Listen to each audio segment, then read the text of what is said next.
વાત કરીએ તો આમ આદમી પાર્ટીના નેતા ગોપાલ ઇટાલિયાએ નિવેદન આપ્યું છે। રાજ્યમાં કાયદો વ્યવસ્થાને લઈને નિવેદન આપ્યું। ભાજપ જ લુખ્ખા તત્વોને છાવરે છે। ગુજરાતની હાલત યુપી બિહાર કરતાં પણ ખરાબ છે। ભાજપના નેતાઓ જ લુખ્ખાઓને છાવરે છે। સામાન્ય માણસ હેલ્મેટ વગર બહાર ન નીકળી શકે। લુખ્ખાઓને છાવરનાર ભાજપ નેતાઓનું લિસ્ટ બનાવો।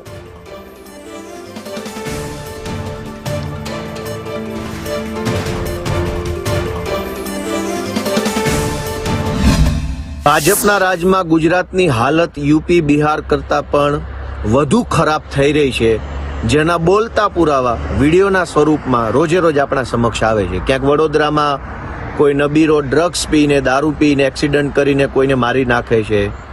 અમદાવાદની અંદર લુખ્ખાઓ તલવાર લઈને આતંક મચાવે છે।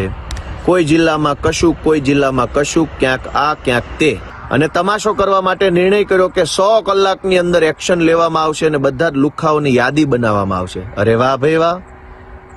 લુખ્ખાઓને છાવરનારા લોકો જ લુખ્ખાઓની યાદી બનાવશે, મતલબ ગજબ તમાશો ચાલે છે।